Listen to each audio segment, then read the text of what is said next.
어제에 이어 오늘도 국내에서 코로나19 환자가 한 명 더 나왔습니다. 29번째 환자의 부인이 바로 30번째 환자가 됐습니다. 어디에서 그리고 누구에게서 감염됐는지는 아직 확인되지 않고 있습니다. 기존 방역망을 벗어난 지역 감염의 사례일 수 있는 겁니다.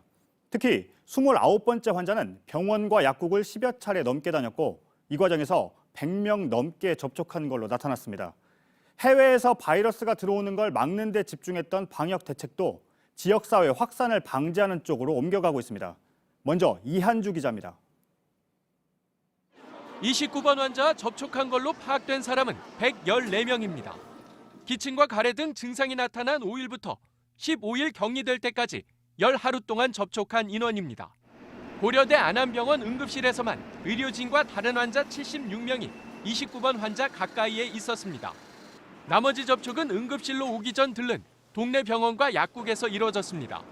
종로구에 있는 신중호 내과의원과 강북 서울외과의원을 같은 날 방문한 것을 시작으로 15일까지 두 곳을 각각 2번과 6번 들렀습니다. 근처 보람약국과 봄약국도 약 처방을 받으려고 각각 2번씩 갔습니다. 해당 병원과 보람약국은 문을 닫았습니다. 병원과 약국을 가지 않는 날엔 어디를 갔는지 조사 중입니다. 30번 환자는 남편인 29번 환자와 함께 강북 서울외과의원과 고려대 안암병원을 들렀습니다. 3일과 8일에는 서울대병원에서 외래 진료를 받은 것으로 확인됐습니다. JTBC 이한주입니다.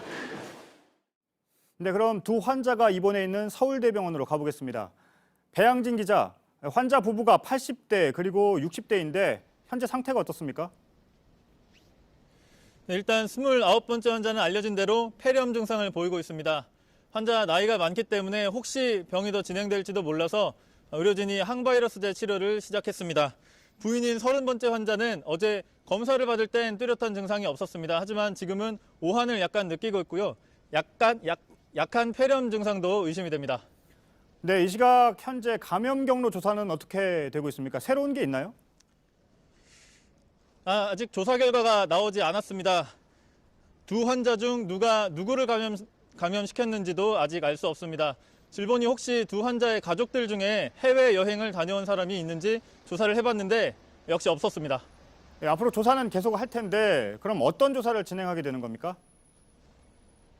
일단 역학조사의 첫 단계는 증상이 언제 시작됐는지를 아는 겁니다. 일단 여기까지는 파악이 됐습니다. 29번째 환자는 지난 5일, 그리고 30번째 환자는 그보다 조금 늦은 6일에서 8일 사이에 기침과 가래 증상을 처음 느꼈던 걸로 추정이 됩니다. 이제 어디에서 감염됐는지를 알려면 이 날짜를 기준으로 2주 전, 그러니까 최대 잠복기인 14일 동안의 동선을 파악해야 합니다. 하지만 이게 쉽지가 않습니다. 멀게는 20일 이상 지난 일인데다가 환자들의 나이도 많아서 오랫동안 조사하기가 어렵습니다. 현장 대응팀과 시도 조사관들이 달라붙어 있기는 하지만 감염원을 밝히기가 어려울 수도 있다는 게 전문가들의 관측입니다. 네, 방역 체계는 바뀌는 게 있습니까?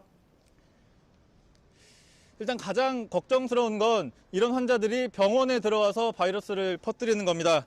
큰 병원은 보통 음압 격리실이 준비가 돼 있지만 규모가 좀 작은 중소병원들은 무방비 상태에 가깝습니다.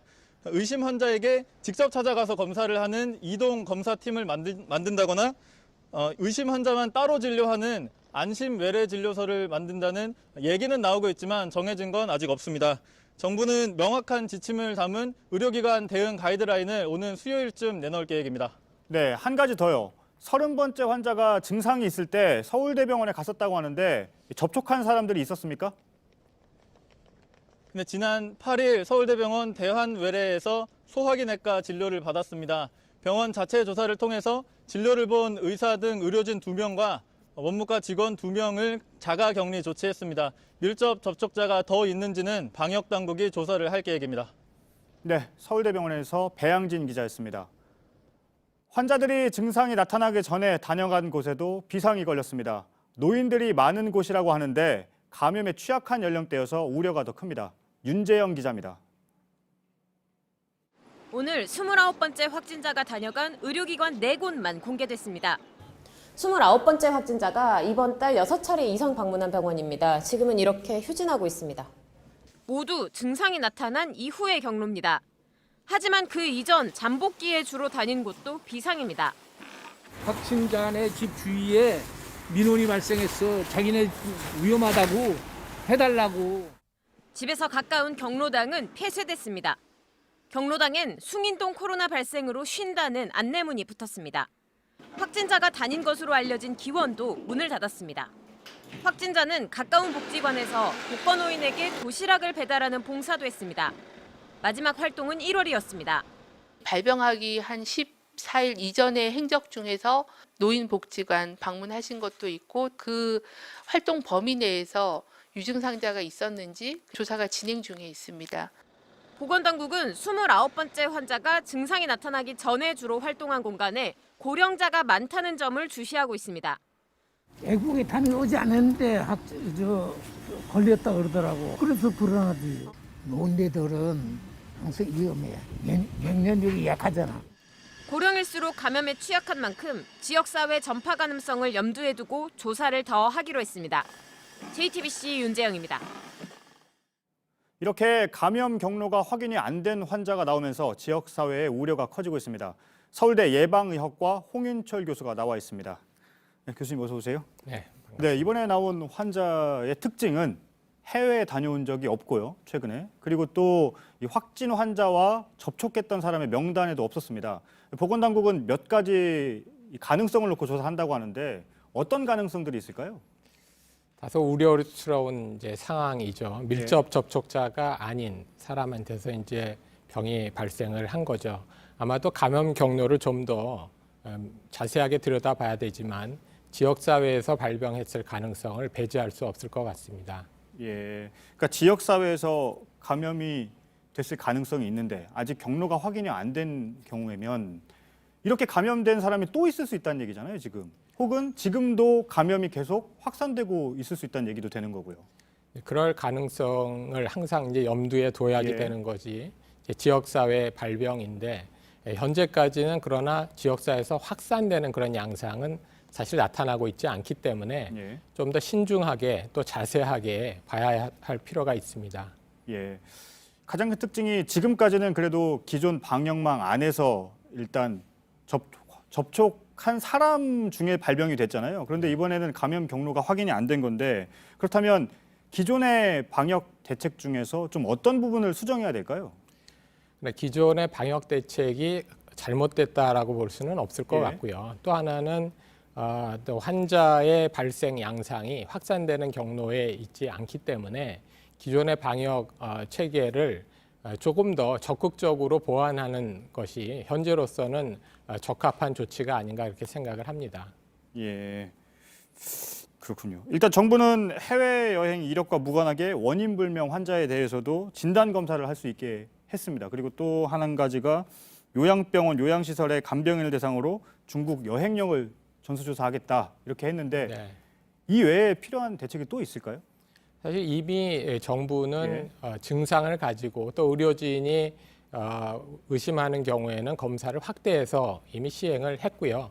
조금 더 이제 적극적인 조치를 취하는 것으로 지금 이해가 됩니다.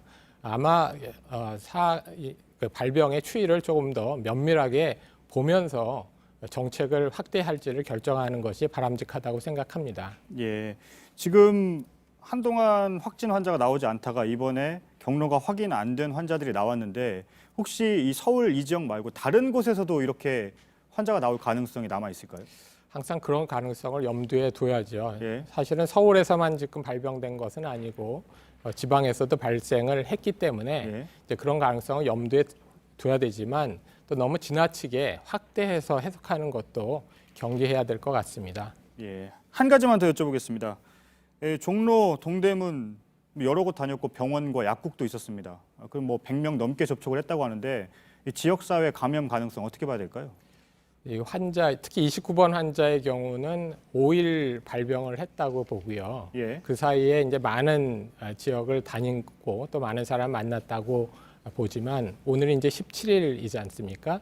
그 사이에 추가적인 발병 양상은 사실 없었기 때문에 현재 그 지역사회에서 확산되고 있다고 판단하기는 조금 이르다고 생각합니다. 예, 알겠습니다. 잘 들었습니다. 서울대 예방의학과의 홍윤철 교수였습니다. 감사합니다. 감사합니다.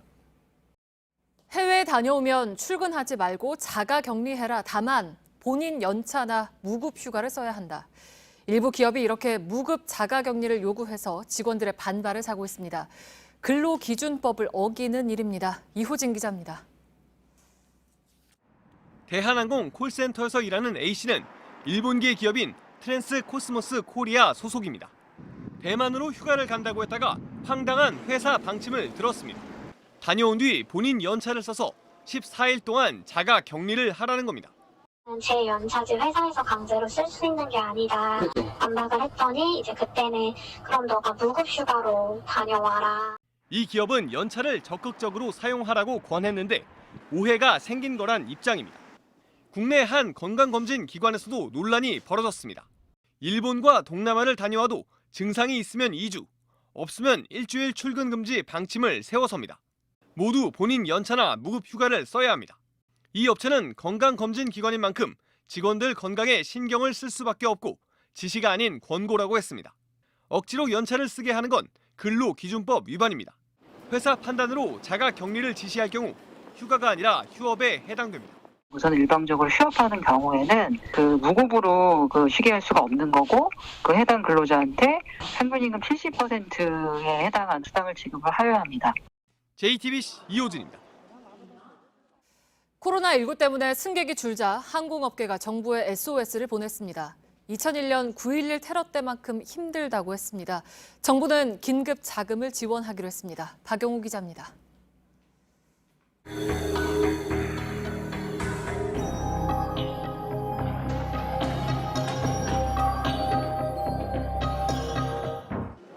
코로나19로 가장 타격을 입은 곳은 항공업계입니다.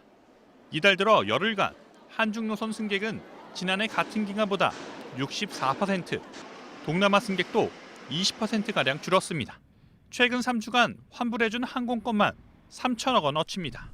이러자 항공업계는 2001년 9.11 테러 때 수준의 위기라며 정부에 지원을 요청했습니다. 정부도 사스나 메르스 때보다 승객이 더 빠르게 줄고 있다고 보고 지원책을 마련했습니다.